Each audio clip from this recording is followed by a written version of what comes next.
What's going on, y'all? You're watching the very first episode ever of Hot Takes and Hot Cakes. I'm your host, Aria, and today we're talking about family. And I mean, we're getting deep into it. I have my friend LaNiya here with me today. LaNiya, go ahead and introduce yourself. Hello, everyone. I am LaNiya from Cincinnati, Ohio, currently a senior at the Jackson State University, major in electrical engineering. Awesome. So like I said, we're going to be talking about family today. We're amidst the Thanksgiving season. Thanksgiving is like 2 days away. And because for me personally, fall is a really like family oriented time, we're going to be making apple cinnamon pancakes today. So those are our hot cakes to go along with our hot takes. So let's get into it. Do me a favor and turn the griddle on to like 250.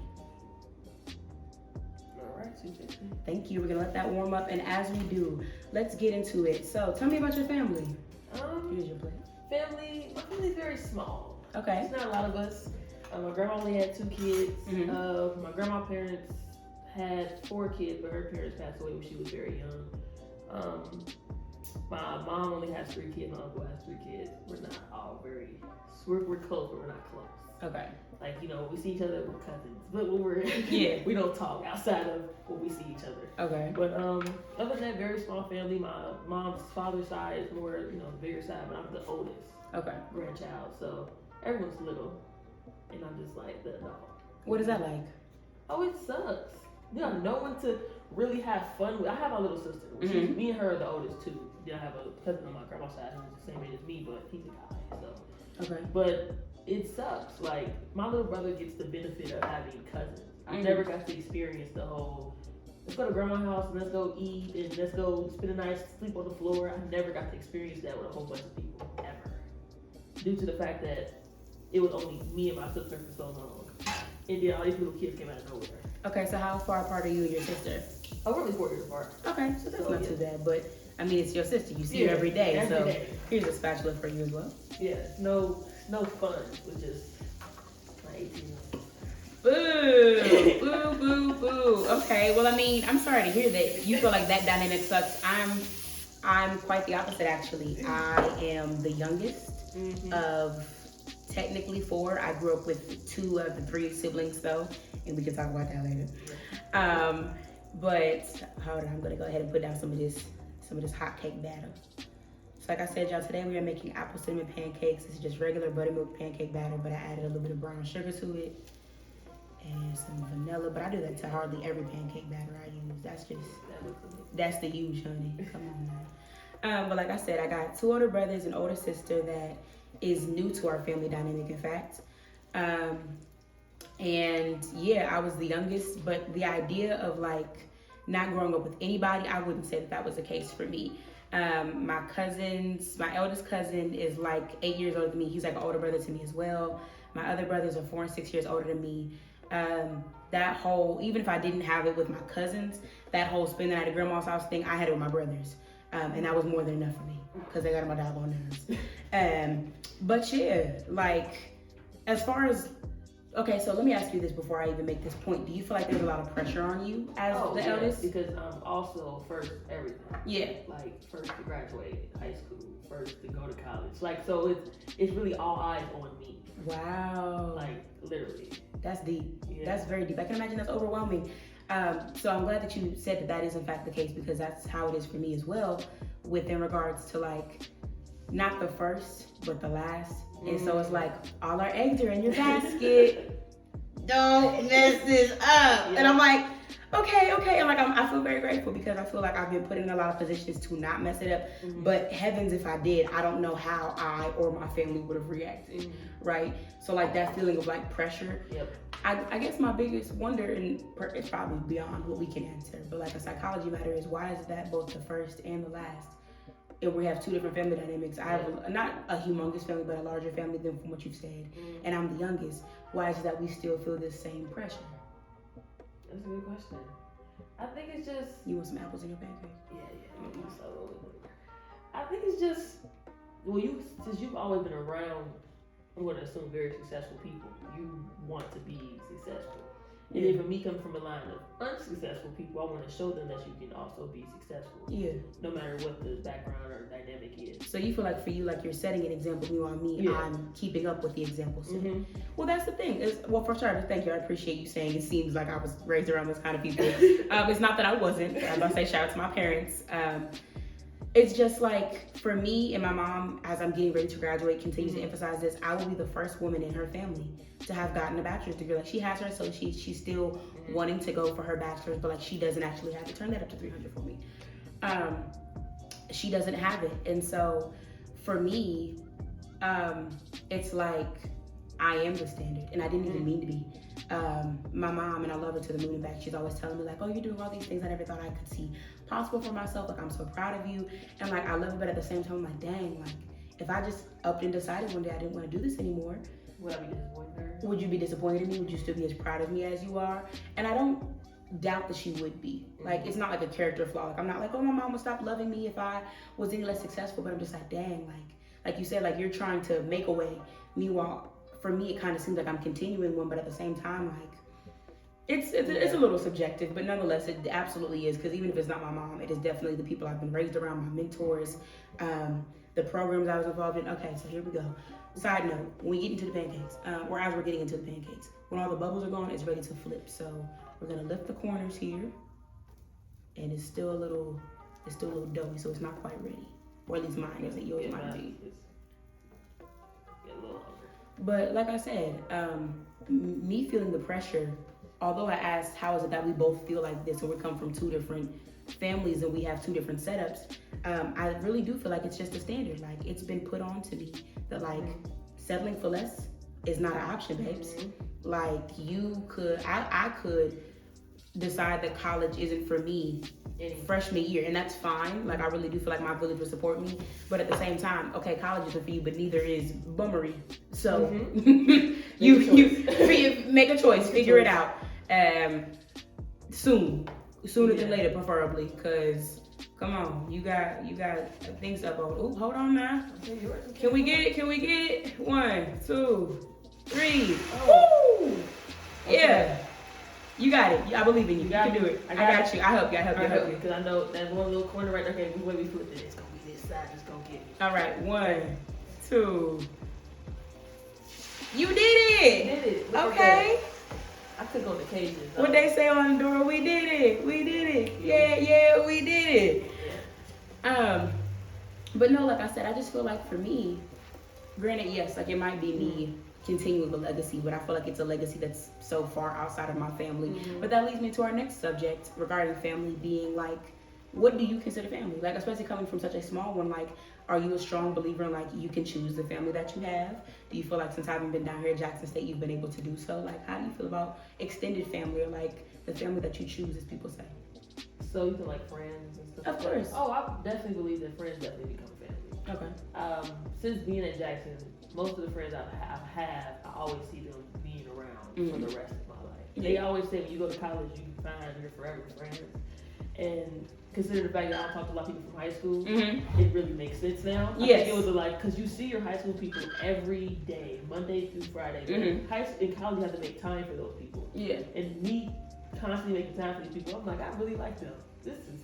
Yeah. Wait a minute. I called them. Like, I don't mind being around my college friends now. It's like, I like them more than home. It's like, I don't really care for going home now. I just be like, well, I guess, school's closed. Yeah. They're kicking us out. I gotta go. Yeah, I can't be here anymore. Yeah. But I really think that your friends definitely become your family. And sometimes some of your family members really aren't family. Just because, you share some of the same, DNA or bloodline doesn't really make them your family. Absolutely. But I've grown closer to a lot of friends, so I really consider them as like sisters or brothers or stuff like that. So, yeah, I believe in extended families. I love that. I'm so happy to hear that. Look, the thing is, and I tell people this, I am so fortunate, and I don't think I recognized it until I was forced to, but to like have a actual bloodline family that cares so deeply for me, all the while being able to find like friends, like extended family who love me as well. I feel so blessed for that to be the case. oh, these pancakes look fine. They look good. But like I realized that like that's a blessing for sure. Fresh off the thing. Ooh, don't burn your mouth now. But what was the point I was making? Okay, so we were talking about, like you said, extended family. As far as that goes, I feel like I got the best extended family out there. I mean, I know that's a little subjective, but like outspoken, shout out to the OAC, y'all. They have held me down through whatever. Airports, breakdowns, move-ins, move-outs, relationships, family issues. Like my outspoken family has held me down like no other. And I feel like that's all of my friends, truth be told. Yeah. Like they're just, I have been put in a position to choose such amazing people to be in my life that it's amazing. And sometimes it makes me want to cry, honestly, in like the best way possible, because you chose me to be in these people's lives. Oh man, or vice versa. Like you chose these people to be in my life. What a blessing. Yeah, I love it here. I always say that. Like I don't really tell them much because I'm not soft like that. Yeah, I like, OG, you know, OG, I really gotta keep it thugging, you know. Yeah. But I never tell them how much I really appreciate like their company and some of the stuff that they say, even though some of the stuff they say might turn my face. But you know, I really do appreciate those around me. And that's the other thing is like sometimes I think that our God-given families, like lineage, bloodline, that kind of thing, I think that they have a hard time recognizing like how sensitive we might be to certain subject matters, or like how certain things are taken. But because these people met you when you were already good and developed, you know, obviously you still grow throughout college, but it's like, I am who I am and y'all can't really change me kind of thing. They'll learn to love you for who you are, you know, reprimand you the way that you're receptive to it. They're just, I feel like their communication skills, being able to understand who you are as a person is 1,000 times better than family. Like, I know that there are some people whose family dynamics, they're like, since I was a child, I haven't like being yelled at, and yet my parents still yell at me, not understanding that I'm never going to actually hear what they're saying because the way that they're coming at me is so incorrect. Meanwhile, and you're like, they're 45, how did they get it? Meanwhile, you got a best friend who's 23, and they're like, I know if I yell at her about this, she's never gonna hear a daggone thing I'm saying. So let me come at her calmly about this. I love that. Yeah, I definitely do. They do definitely accept everything. And I always would tell myself, like, with friends, you always surround yourself with people who want to see you be great, or you want to see great. Because I always told myself, I want to be surrounded by successful people or people who are trying. And everyone around me is literally, you know, they may not be where they want to be at, but they're trying. And I really do appreciate having that inspiration around me. Like, okay, they study for a test. Oh, let me go study for my test. Like, just little stuff like that. And so it's like, I really appreciate y'all. I see other friend groups, I'll be like, y'all, okay. Y'all, everyone has their different ways of being friends, but it's just like, we getting on each other. Girl, did you study for that test? Girl, did you do this? Did you make sure that you know, is you doing good? And how your mental doing? We always do mental health checks. We break down, see how everybody's doing, because you never know what someone's going through. Absolutely. And with your family, it's kind of hard. I'm not gonna say it's, for me, it's actually hard to maybe go to like a parent and be like, well, Mom, I'm feeling like this, or something like that. But I can go to my friends and easily just be like, well, yeah, I ain't been really feeling it, y'all. Or they can come to me and be like, yeah, I've been going through this, going through that. Cause I don't know how, you know, your house might be more understandable.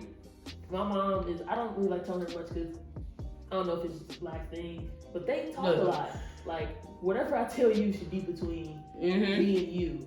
It shouldn't be me, you, grandma, aunts, uncles, best friends. It should be between me and you. And I know with my friends, it's more sacred. Yeah. So they're often like a safe haven as well. So okay, I love to hear that. And look, I would love to put it on the ethnic background and say it's a black thing, and it just might be, but I don't understand. To all the mamas out there who might be watching this, what's the deal? And matter of fact, I'm not even gonna ask that question because I know that I have the same problem. I'm not gonna tell nobody. My mom is the singular exception. And so my mom she not gonna tell nobody, but she'll tell whoever. And I guess my problem with it is, or the difference between me telling my mom and my mom telling whomever is, you're my safe haven. The auntie figure that you that you definitely close with. You know, y'all locked in for life, but like, y'all beefing this week over whatever, Yeah. because she talked to you crazy or she made a decision that you're not happy with or whatever. For y'all to be not on good terms, but you telling my business, that's a little suspect to me. Yeah. I can't get jiggy with that, because why you telling my business? Like, daggone, like, I'm your child, please. If nothing else, like, I ask that you please keep this to yourself. So I absolutely get that. And then as far as to the other point that you had alluded to or noted, being mental health, I feel especially grateful where I do have a family that believes in mental health. My mom has some issues with her mental health, as has my brother. And so when my journey came about in 2017, I remember I was 16 years old and I tried to kill myself. Like, it was, and I laugh about it not because suicide is funny. Suicide is not funny. I laughed because I had tried to take like a bunch of ibuprofen, and I was like, baby, this is nothing strong. Like, you might be asleep for a while, but like, this is not about to do the do. And so my body couldn't handle it. I threw it up, and then it wasn't even I threw up that had alerted her or that made me feel like I should go talk about this. It was me having hit my lip on the toilet seat as I tried to bring it up so I could throw up. My lip was busted. I said, we got any frozen vegetables? And she was like, what happened? Like, let's get into it. Let's talk about it. And I was like, oh my God. Like, and the thing was, I was so upset with myself because I was doing terrible in math. Y'all, I am not a math person. I never have been. I probably never will be. By the grace of God, my freshman year here at Jackson State, I passed it with a B. Don't know how that happened. But I've never been a math person. And so I was doing terrible in my sophomore year math. I remember, and I was just like, bro, like, I'm not gonna go to college. I'm like, I thought it was the end of the world. And so I was like, well, if it's the end of the world, it's time to end my time in the world. And I thought what was going to be a suicide attempt is what had happened. And so from then on, she was like, yeah, we're gonna get you a therapist. And we gonna work on it. It's okay, things can get better. And they have, there's been dark times, there's been good times, but through it all, I know that I've been able to speak to my mom. Mm-hmm. So I know that we last talked about feeling like our families are safe havens regarding our mental health and stuff like that. Let's talk about instances where our family has been the cause of our deteriorating mental health. Are you comfortable sharing some instances about, some traumatic things that you feel? And they ain't gotta be nothing major. I gotta be like, but like, like some instances where you feel like your family has kind of been the problem as opposed to the resolution, if we can put it like that. Okay, well, like I said, me being the eldest, a lot is expected. And since I was younger, like you said, you brought up earlier, and I meant to touch on this earlier when you said your parents would yell.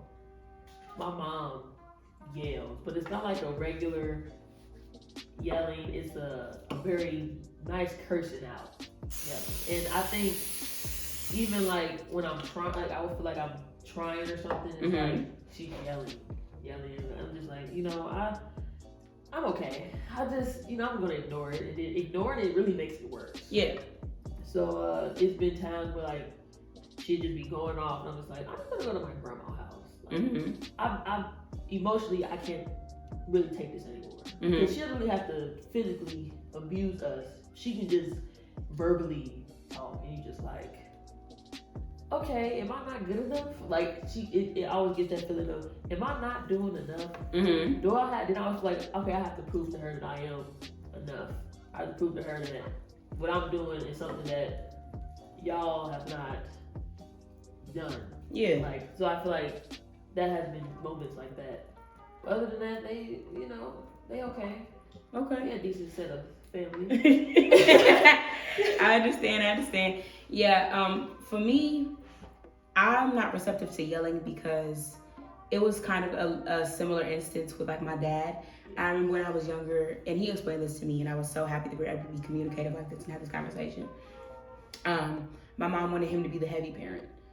That being, well, you punish him kind of thing. And so it was a lot of him yelling, getting upset, not really knowing, and because nobody explains this whole parenting thing to you, you just have to figure it out.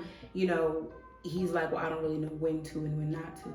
Yeah. Between that and it's like, damn, like I just got done working 8 hours, and I gotta come home. The first thing you telling me about is, Justin got in trouble today at school for talking back or whatever. I was like, damn, I can't even take off my shoes before you want me to like punish the kids. And so that on top of like the stress of being a parent and a human being and working, he would come in the house intense. And I remember being like 16, 15, 17 and like recognizing whether I stand up straight and sir, yes sir, my dad's not military at all, but very militant, or he was. He's super chill now.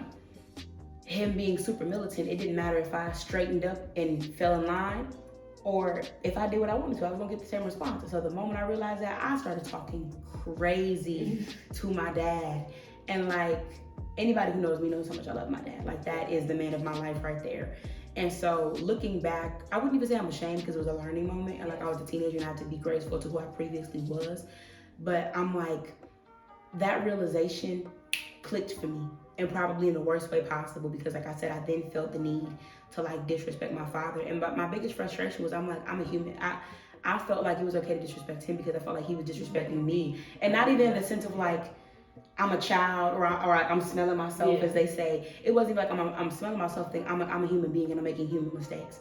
Which is why now that I'm in such a better position, and he's chilled out, and we've had that conversation, and we've moved past it. And furthermore, we just talked about like why he was like that. I can't go back and force him to be graceful to me the way I wish he would have been. You know, to understand that I was a teenager, I hated high school, I hated the classes I was in. I was just as disappointed in myself for feeling as he was. That used to frustrate the mess out of me. You think I'm happy to see an F? You think I'm happy to see an F? Like, what? And so the fact that I can't go back and change that has been something that I've implemented in myself as an adult, is like, be grateful to yourself. Like, you woke up today, you weren't in a good mood, but as long as you didn't go up and ruin anybody else's, you're okay. You know, it's okay. Give yourself a pat on the back. Treat yourself to something nice this evening. Make a meal you want. Watch a movie that makes you happy. Like, it's okay to be human, because the thing is, as much as people might tell me, oh, you're like Superwoman and you do so many amazing things, I appreciate that. And I had to have an administrator tell me this the other week. There is no badge of honor for being a strong Black woman, or for being a strong anything. Like, it's nice and all. Ooh, look at the admiration. I get to wear that fun little title. But like, do I get a badge for it? Is it putting some money in my pocket? Absolutely not.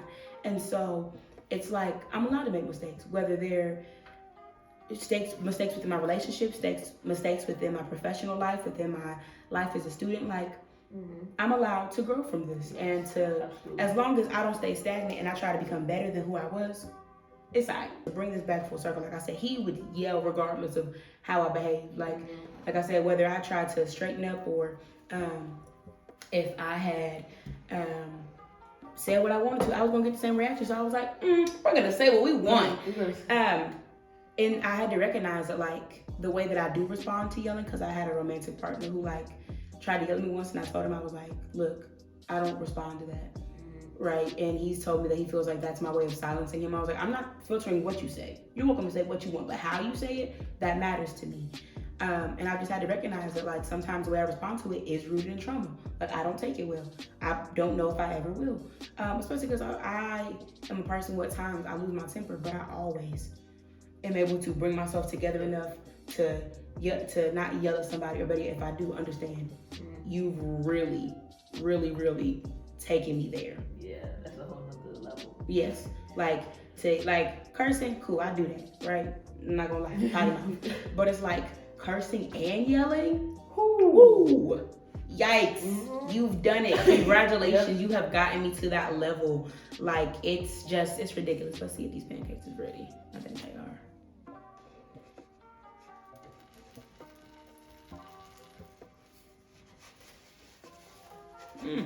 Don't do this. Come on now. So you had 2 perfect so far. I have. And then this one wants to kind of act funky. I don't like it. I haven't had perfect yet. Let's see if this one is... I believe in you. I think you're more than capable. And your pancakes have turned out beautiful. Okay. 1, 2, 3. Yeah. But you still eating them up. You still eating them up. I'm still gonna eat this. And we're still going to eat them up, literally. Because these things look amazing and they smell. Y'all got to smell the way it smells in here. But speaking of trauma responses, I've also come to find that because of my family or what I've been through or whatever, I apologize too much. I take a lot of accountability for things that are not my problem. The word I'm sorry means the world to me. And it means the world to me because I didn't hear it a lot growing up. And so somebody else telling me it, even if and obviously I'm sorry means nothing without the changed behavior or some kind of action to come behind it. But the fact that somebody even saying it means the world to me, because I feel like as a child, I wasn't told it enough. And so to be graced with those words alone, I'm always like, well, the behavior will come, but just the fact that you even care enough to apologize to me, I really appreciate it. And it's like, girl, it should not be that way. Like, you should not be feeling like you are the luckiest person in the world for people saying 2 words that honestly they're supposed to say. Yeah, you know what the crazy thing is, how I'm sorry really, I can't say I'm sorry. Like, I think I didn't hear it a lot growing up. I say my bad. I would say my bad. Wow. I cannot say I'm sorry. I'm sorry just sounds very out of place. Cause it just doesn't sound right. Like, a lot of things I'll just be like, my bad. I didn't mean to do that. Wow. I can't say I'm sorry. That's crazy. And the thing is, well, no, it's crazy not because you can't say I'm sorry, but because once again, here we are having parallels within our lives. Mine being, because I didn't hear it enough, I want to be better than what I was given. And so I'm like, I'll apologize in a heartbeat. And that also is rooted in the fact that, like I said, I recognize I'm human. I have human flaw. I'm allowed to mess up or be wrong or be the bad person in a situation. I think that's the problem, is so many people are afraid of being the bad person that they're like, well, if I say I'm sorry, then I'm admitting that I was wrong, but I can't be wrong because I'm always right. So I'm just not gonna say anything at all. Like men especially, geez. Oh, time passes good. 6 months go by. Yeah, we're straight. Go ahead and text her. You've said nothing. Let's go ahead and text her. You've said nothing. Like, and so because of that, like I said, I am always trying to be the change that I wish I would have had or that I want to see.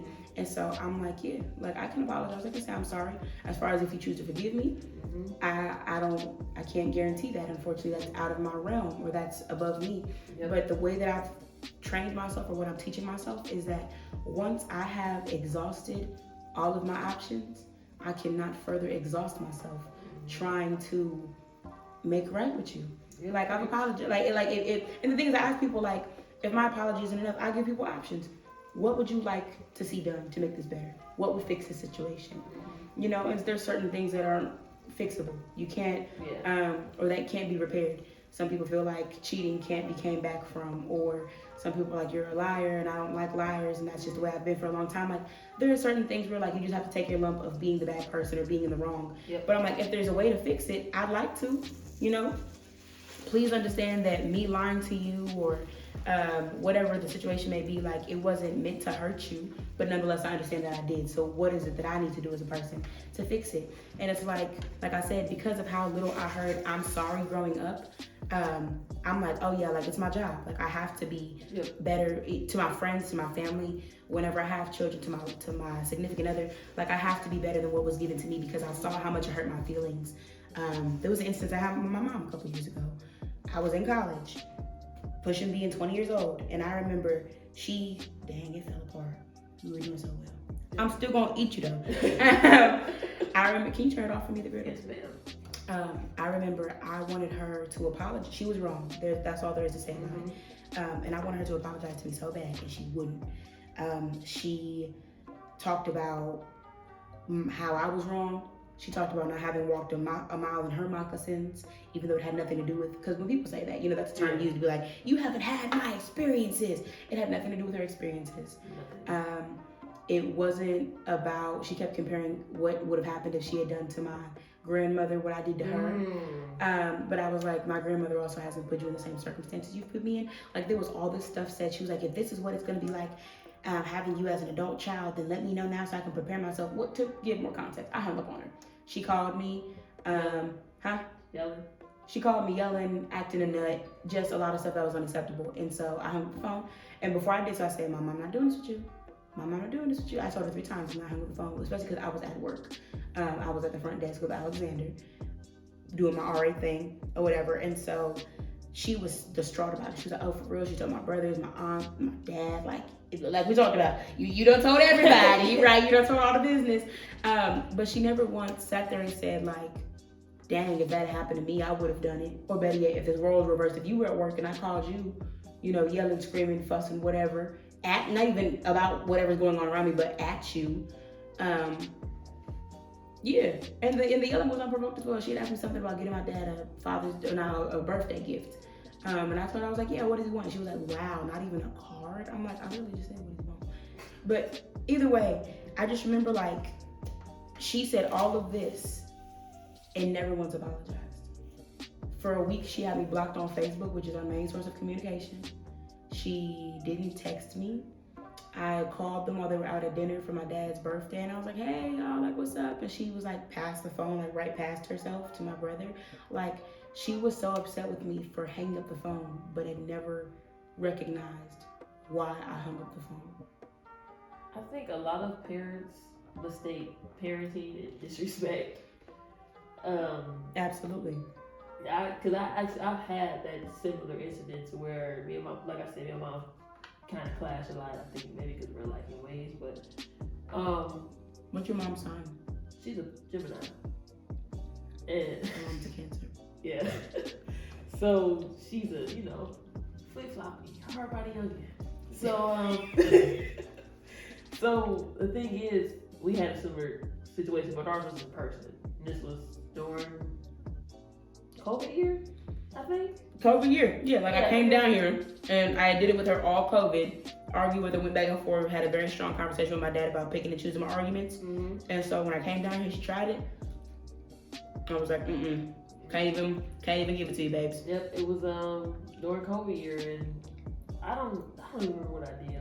I was just just being me, cooking in the kitchen, Mm-hmm. and I don't know what it was, but like it was just instant like yelling for absolutely nothing. And like I said, she doesn't regularly yell. Like she curses you out. Like your feelings are gonna get hurt, and she's just like going to town. I'm just like, I think she told me like to shut up or something. And I'm an adult at this time. I think I'm 20 years old, and I'm like, at some point in life, you have to realize that the stuff that you're saying is not what you say to your kids. This is what you say to people on the street, not me. And I'm like, I'm not shutting up. I said, that's not the way you ask someone to be quiet. You came to me talking crazy. That's my mom. Don't get me wrong, I love you and all that, but I also want to be respected how I respect you. And I was just like, you know what? I'm just gonna leave. We didn't talk for probably like a month. And I think the biggest issue that a lot of Black people run into, but Black children especially, is they equate it to, oh, well, you an adult and you smelling yourself. And it's like, false. I'm a human being with a pulse and air in my lungs, and I would like to be respected as such. Yes. If you can't respect me based off of being just a human alone, I don't think we're gonna get anywhere. And my thing is, I felt for so long, because I'm my mother's only daughter, I felt like she has always tried to vicariously live through me. And some of the stuff I've enjoyed, I'm like, okay, like I'm doing it, cool, whatever. And other stuff, I'm like, Mama, I'm doing this for me. Like, I can't do this for you. Talking to me like somebody on the street has never been a humongous issue, but when she has, woo. Insane. Venom. Are we mother and daughter still? Like, are we mother and daughter still? Like, did you carry me for 9 months? The words are venomous. And I'm like, dang, like, my biggest thought to myself is always like, I don't think I would ever talk to you or anybody else for that matter. They're good. They're very good. Yeah, I can see the look on your face. We're gonna take a moment to finish talking about a trauma and eat these pancakes. Oh my God. Taste the brown sugar. This is good. You made these for love. I like that. You know all my food is made with love, girl. Yeah, I've had it a few times. Yeah. Especially for somebody that I love. I love you too. I'm saying it a lot of you. I'm screaming. Yeah, But that's a rare moment right there. I'm screaming. You got it on camera. Come on. But like I said, my biggest thing is I felt like because she's always controlled so much of my life, being her only daughter, I'm like, she's gotta let me grow up. And then I had a conversation with my brothers, and they let me know that I guess she has that problem with them too. My mother apparently has a hard time respecting her children as adults, which I guess she has that y'all gonna be my babies mindset. Not even y'all gonna be my babies. It's how can you call yourself an adult when you're doing so and so. So like she's good for the how can you call yourself an adult but you still asking me for money thing. And so I've recognized that as a trauma response. It's not a bad trauma response necessarily, but it's a trauma response. I work my tail off. If I'm not gonna do nothing else, I'm gonna get it back, because I can't have you telling me about myself, asking you for money when you're throwing it in my face. And we've had a conversation, and the thing I would like to note that a lot of these instances are previous. Me and my mom are in a really good place right now, and I'm very proud of us. Mine too. That's what I'm saying. Mama, if you hear me, understand it's a couple years ago. But it's like I can't have that thrown back in my face, because it's like, am I not allowed to ask you for these things? Should I not? Let me know, because if not, cool. You know, I'll move about and go get it elsewhere in another way, shape, or form, or whatever. But sometimes she would throw it back in my face. Other times she would throw it in my brother's house. And if she threw it in my brother, I'd be like, oh, you're not going to catch me slipping like that. Like, I can't allow you to do that. And so, like I said, I've gotten this work ethic where I don't feel like I should have to, or better, I don't want to have to ask anybody for anything, because I don't like the idea of it being thrown back in my face. I don't necessarily think my mom's living through me, but then again, I do. Well, she had me young. She had me when she was 16. So a lot of stuff that I'm doing, she never got to do. So she just be overly excited, or she enjoys the moment like it's hers. So like even like proms and stuff, like I had to go to prom. If I said if I didn't want to go, she was gonna make me go, like, because she didn't get that experience. If I didn't want to do certain things, she was like making me go.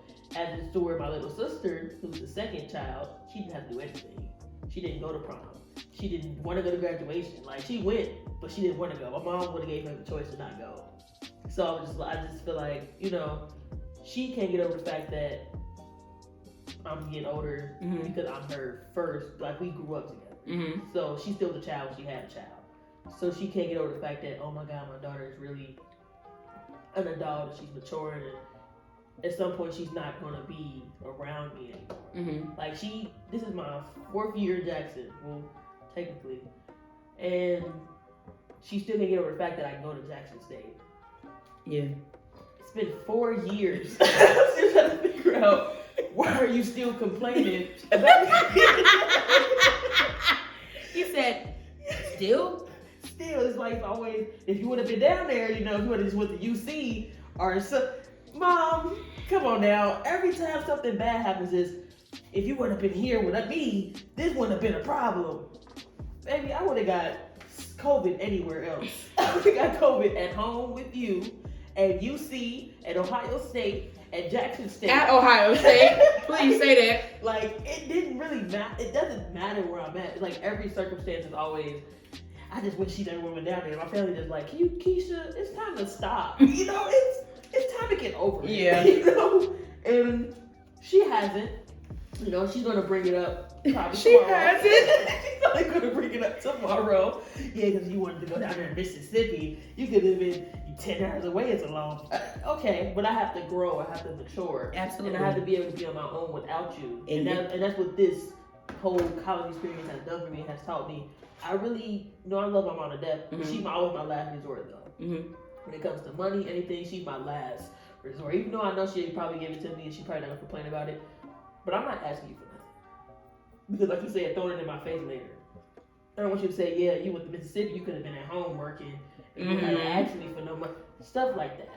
And like I said, that mindset or that mentality that my mom had, she doesn't seem to have it with me a lot anymore, which I'm extremely grateful for. But because of how much I saw going on with my brothers or with myself even, it's too late now. I'm working 17 jobs to stay afloat. I do not care. As far as that whole stay in Ohio narrative, y'all, just to give a little bit of context, we're both from Ohio. I'm from Columbus, Ohio. She's from Cincinnati. But they push those same colleges on us, regardless of the school district or the location. And so my mom and dad were never like that. The other school I would have went to had I not came to Jackson State would have been Bowling Green State University. And they were pushing it heavy at the time because my mom's boss was on the board of trustees or whatever. Oh yeah. Could have got me a scholarship. And, yeah. Don't you want to go to Bowling Green and blah, blah, blah. But my thing was, I was like, I've spent my entire high school experience around a bunch of white people having to defend my blackness, and I don't want to do that anymore. I wanted to get away from Ohio. Because they were like, well, of course there's Wilberforce and Central State, and I'm like, Central State's a high school. Let's talk about it. Next episode of Hot Takes and Hot Cakes. Is staying in your hometown healthy? No, yes, it absolutely is. I would have just seen everybody I went to middle school and high school with, and elementary school or whatever else in between. But they were pushing it really heavy. But they understood my reasons for wanting to go to Jackson State, and they supported me. I tell you who is not, though. Yes, My grandma was the same way. Mind you, my great grandmother is 101, right? Mm-hmm. She called me once towards the end of the spring semester of sophomore year. Talking about, hey, how's school? I said, oh, it's going good, girl. You know, how are you? And she told me how she's doing, whatever. We're on the phone for a little minute. When you coming home? I'll be home in about 2 months or so, you know. Once I finish everything out. No, when are you coming home? But I just told you May. What do you mean? And she, when you going? Well, you've been down there long enough. When you gonna come home and go to Ohio State? She pretty much told me, all right now, you done had enough fun down there at your little Negro school. When you gonna come on up to the great nice big old PWI and get for real about this degree thing? I'm like, Grand, like, I'm taking classes in my major. Like, I'm in my major classes. I'm in my major. There's no transferring now. I'm in my major classes. I am pretty much 4 semesters in. Yeah. And you talk about when you gonna come on home. Girl, you thought I was down here for play? I said, I know she's playing with me. And mind you, at this time, she's 100.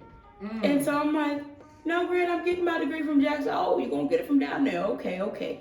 And she was just like, well, not even she. She said that to me and I was like, oh, okay. So in her eyes, this was my couple years to party, you know, yeah. woot woot. You had your fun. Mm-hmm. And now it's how college. At the Negro College.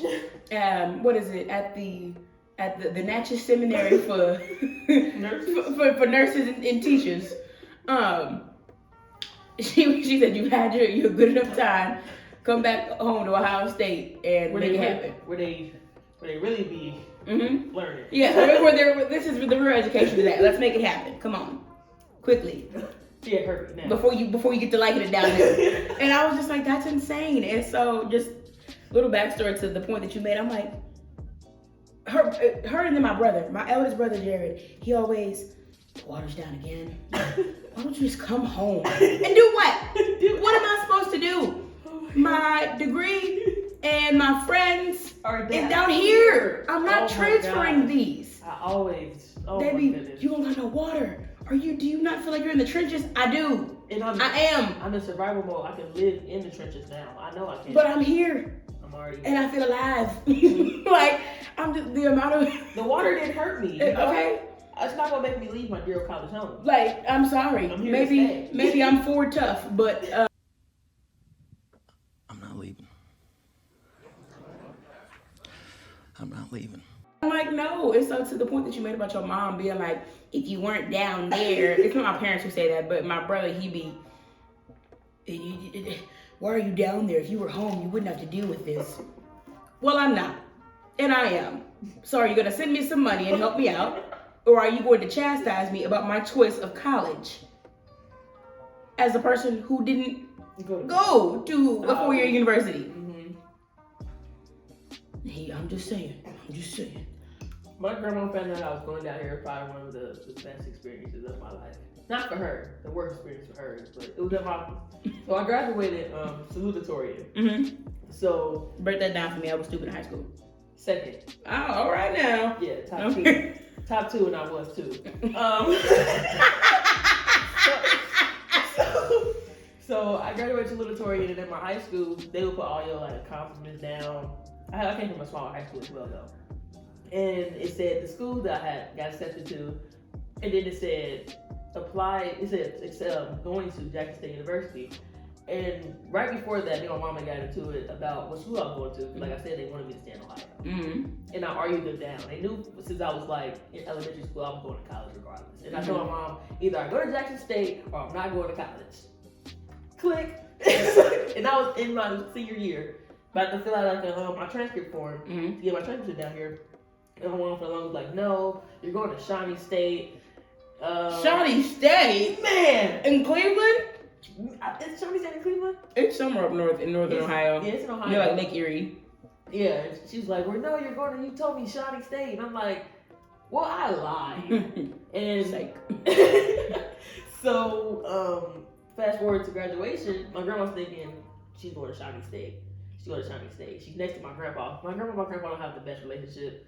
They're not together. And it says LaNiya Crooms and will be attending Jackson State University. And my grandma just looked at my mom and was like, you're letting her go down there? And my mom's like, Mom, I don't have a choice. She told me she wouldn't go to school if I didn't let her go there. So she's like, Mom, I'm very close to my grandma. She's like, she didn't tell me anything. Like, she really was like hurt. And my grandpa was like, well, she didn't tell me either. And she's like, no one cares about you. Like, I didn't ask you. I didn't ask you. She's like, Nia, you really sounding. I'm like, yeah. She said, they gotta start bringing up how, the South is racist. I really don't care. If I care. No, brother. Ohio is ridiculously racist. I wish they'd be for real. She's like, Mississippi, da-da-da-da. It's like, yeah, Grandma, I know, Yeah, that was a miserable day for her. She couldn't believe it. Girl, I got told about how they're the poorest state in the union. They're the fattest state in the union. Like I said, once my parents were on board, they were on board. But for the longest, it was discouragement or them. Here's the thing. I got accepted to Jackson State in November. I had my mind made up then. I said, what are we talking about? Like, I'm going, period, point blank. They didn't make their decision until May. I'm like, y'all late. I've been here. I've been ready to rock and roll. My bag was packed in December. What do you mean? Like, I've been had my mind set on it. I've been had my mind set on it. And so, like you said, that whole like ultimatum thing, I'm like, I mean, it wasn't going to be, or I'm not going because I need to get out of that house. I was going to go. Oh, I wouldn't go to college. I just want to. Yeah. Put a little fear in their heart. But I was like, look, this is it. You can't go to Central State now. Well, before it's HE double hockey stick though. Even though I'm wearing them. Shout out to the first HBCU developed by Black people. But I was just like, no, like, what part of 45 minutes away is too close?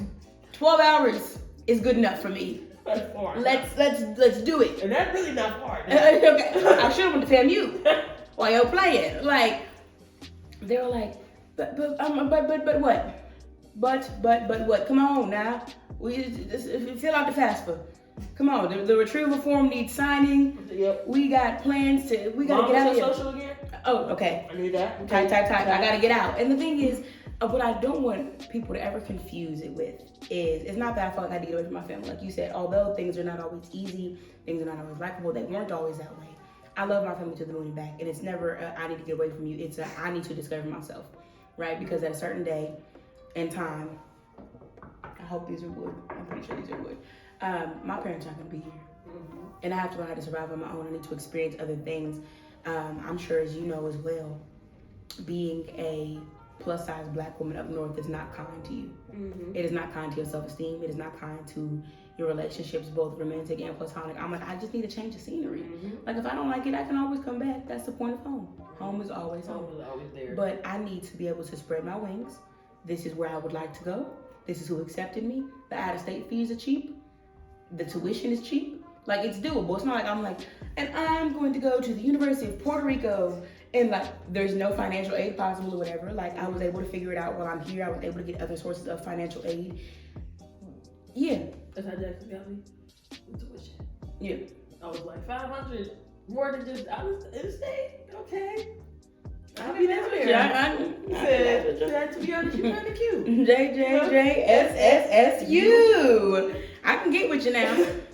But okay, let's go ahead and we're about to wrap things up. So the last question, I want to know, as you grow into an adult, or as you become more of an adult, I suppose, and I don't know if you want kids or a family or whatever, but as you begin to develop a family of your own, whether that be with your friends or, like I said, in the traditional sense, what is something that you want to, what is one thing that you want to implement within your family aspect?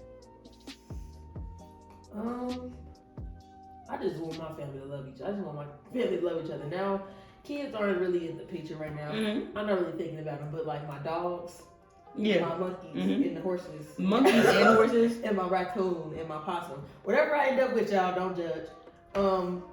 They're going to feel loved. I don't know. I might change my mind in the near future. Haven't found anybody I have kids with yet. Hopefully you're out there.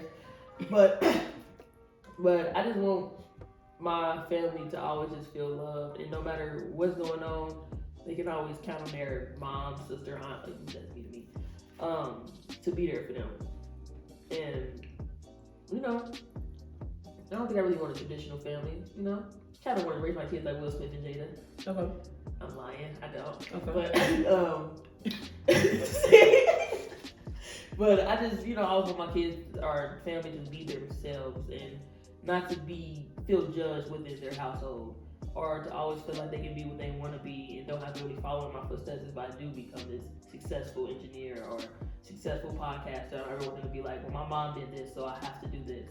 I always want them to be able to take their own path and, just work on themselves and not necessarily just be in my shadow. Absolutely. So That's beautiful. That's a beautiful goal for your family. I love to hear that. So you mentioned that you might be a successful podcaster. Go ahead and shout yourself out. It's your girl, Lovely LC of You Ain't Never Lied podcast. But it is called You Ain't Never Lied podcast. You can check me out on Instagram at You Ain't Never Lied. It's a podcast about everything. You might get a conversation like this, and then you might get a conversation about, Donald Trump. I don't know. It might be, it's random. You might get a money conversation. We might talk about the Cosbys. I don't know. You know how the days go. Why you look at me like I'm listening. Oh, like you know how the day may go. But You Ain't Never Lied is a podcast about never lied moments.